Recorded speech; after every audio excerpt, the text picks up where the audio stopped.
요한복음 12장 12절부터 19절 말씀 봉독하겠습니다.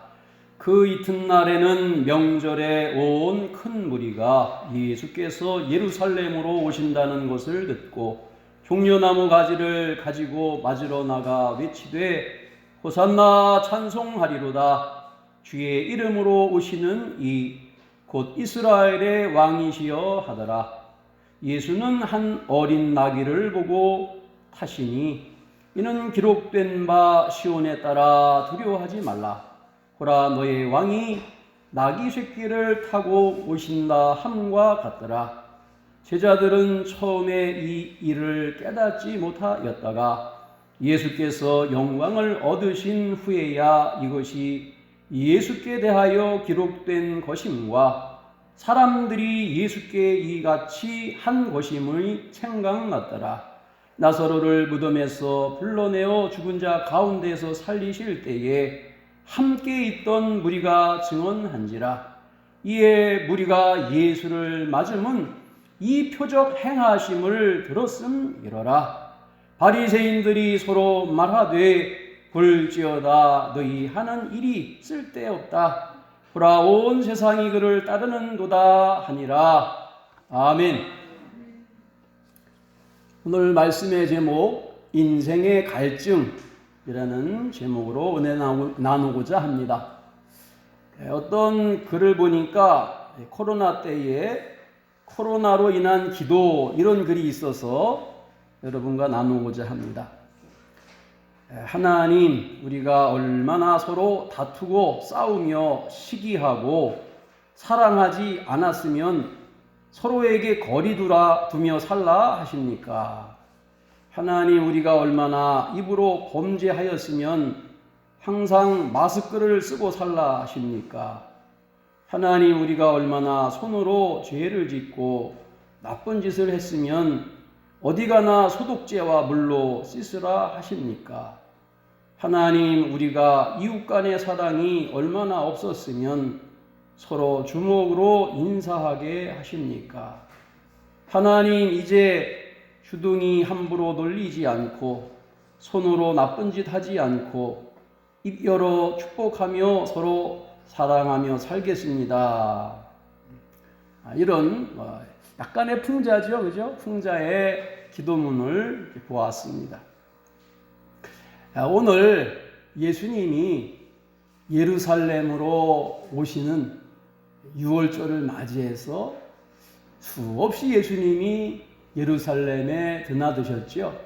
6월절뿐만 아니라 예루살렘은 모든 사람이 사모하는 하나님의 도성입니다.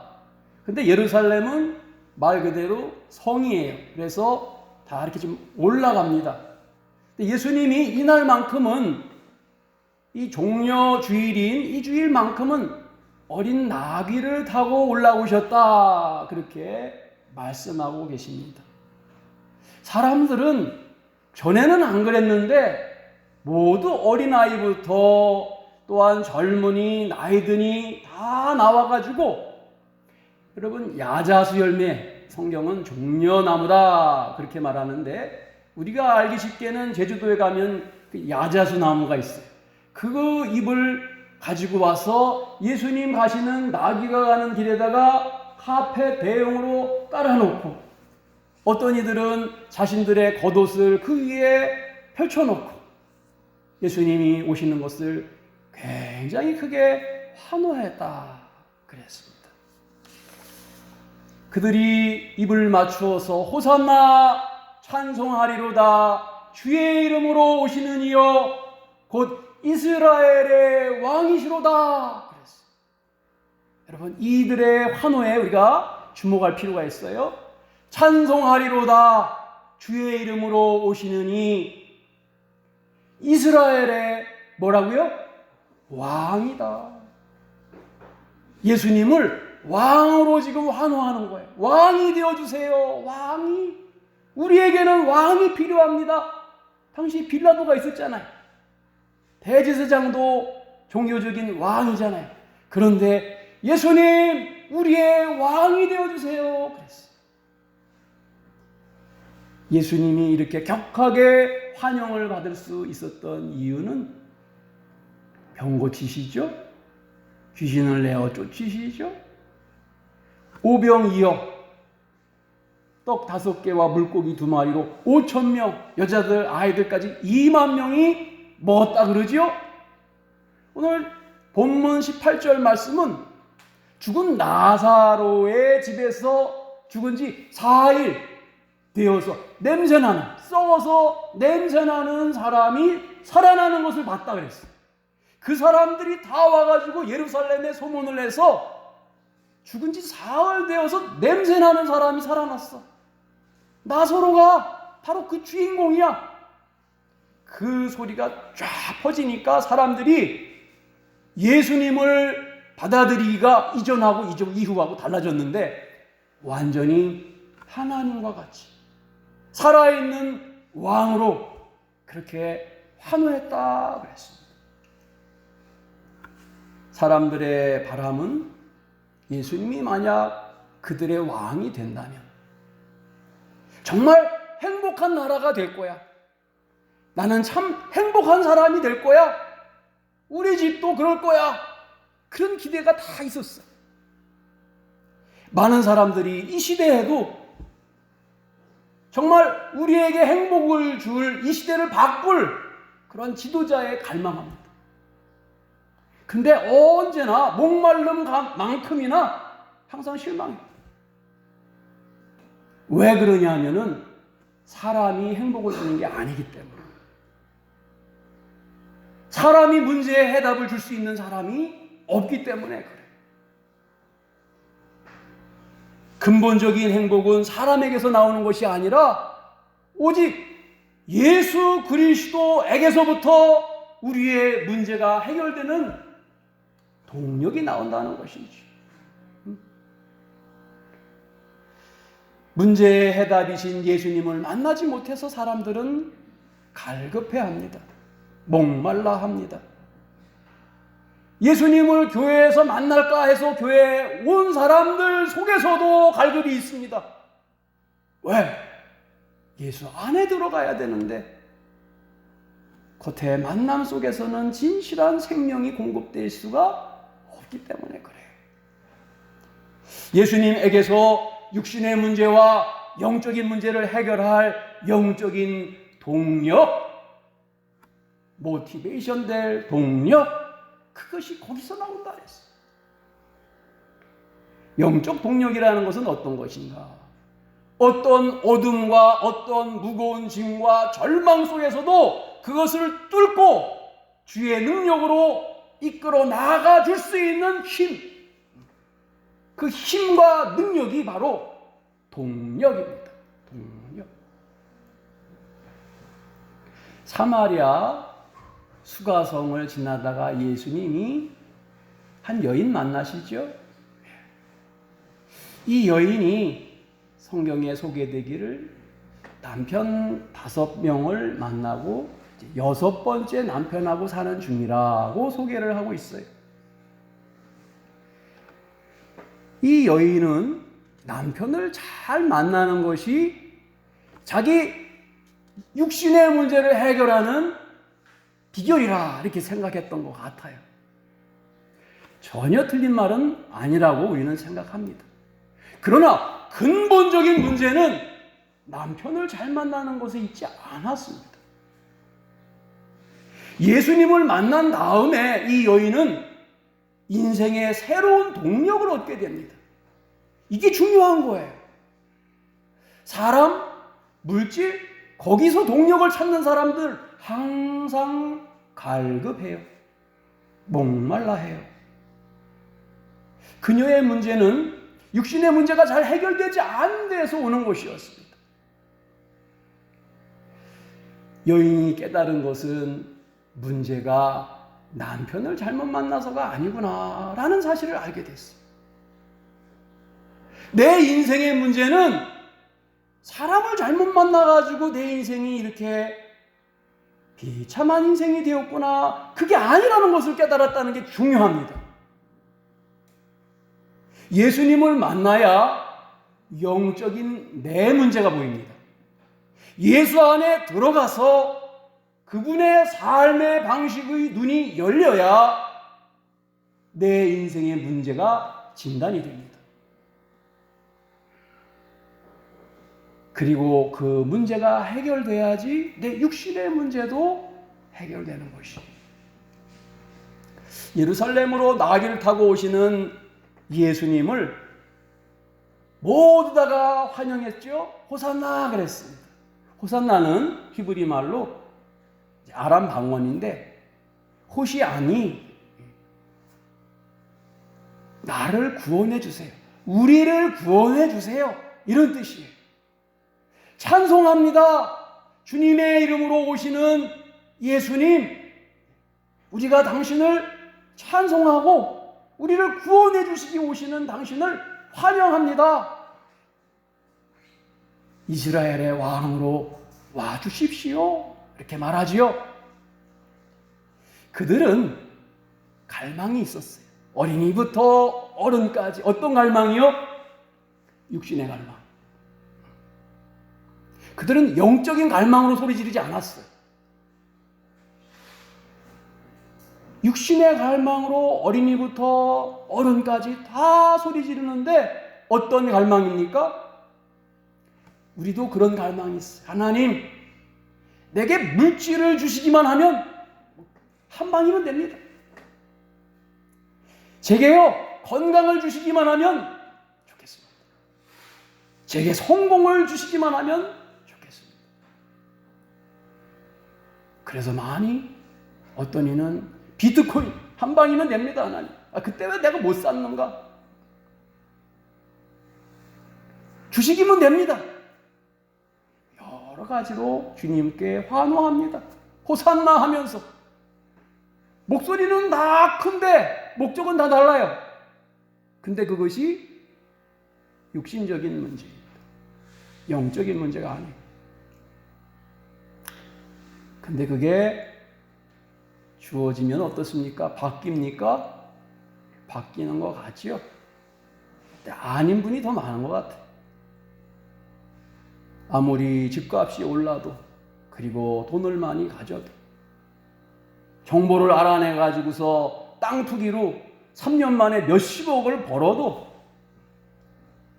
그들은 계속해서 허덕입니다. 더 큰 목마름, 더 많이 달라는 목마름과 부르짖음으로 호산나를 부를 것입니다.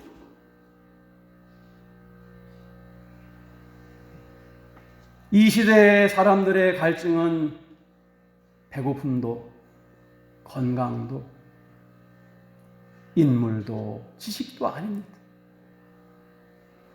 예수 생명력이 우리 영혼 가운데 없는 갈증입니다.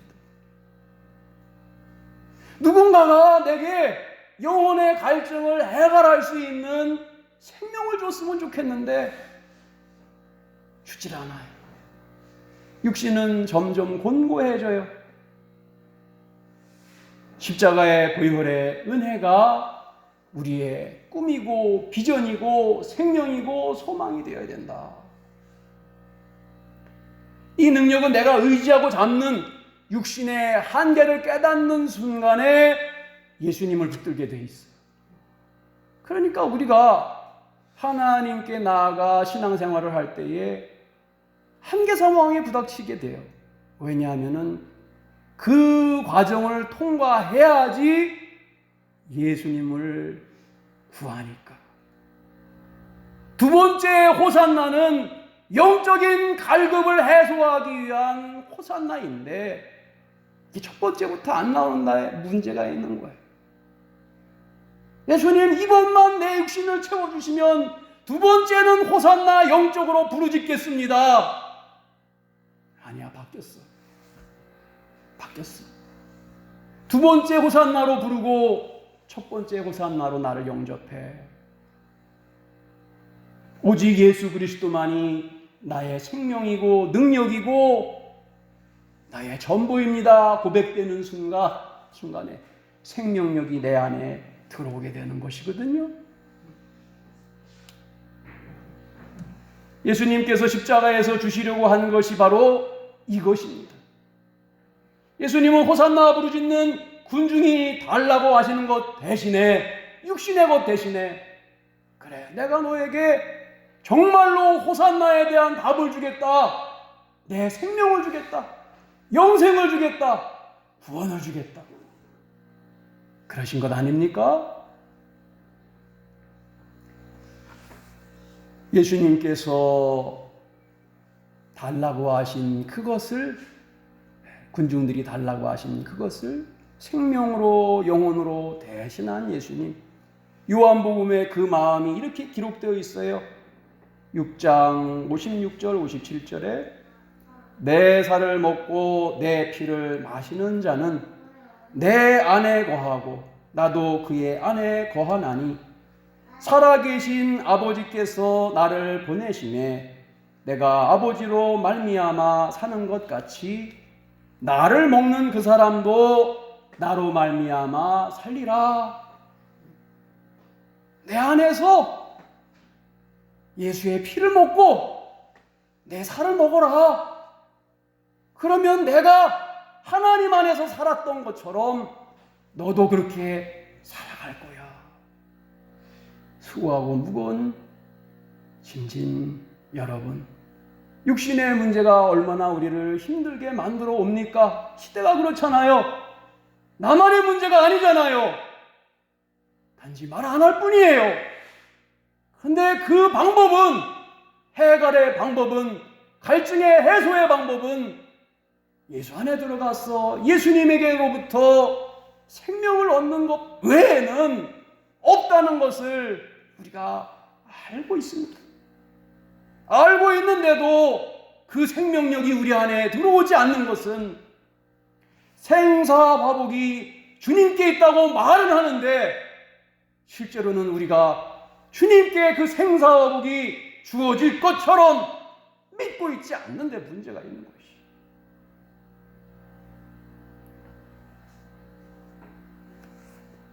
예수님은 세상이 주는 것에 환호하지 않으셨습니다.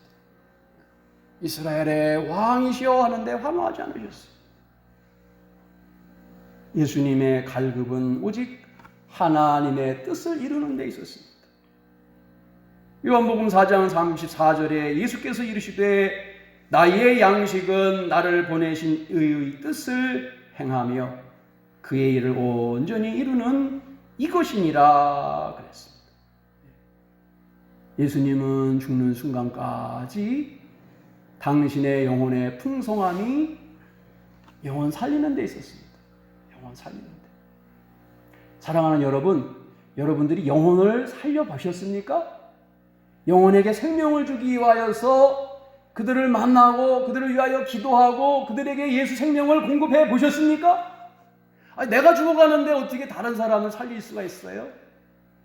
한번 해보세요, 여러분. 하나님으로부터 내게 부어져서 그에게 공급되는 생명력이 위로부터 부어진다는 사실을 경험하게 될 거예요. 다른 사람을 살릴 때에 내 영혼이 살아나요.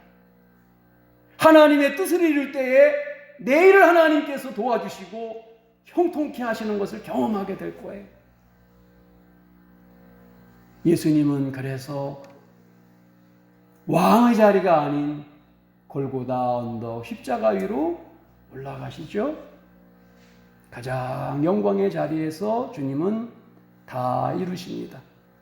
오늘 종려주의를 맞이해서 나귀를 타고 예루살렘을 올라가시며 그 환호하는 사람들을 지나쳐 예루살렘을 통과하시고 북쪽에 있는 골고다 언덕으로 올라가셔서 거기에 당신의 생명을 내놓으신 예수님을 기억하면서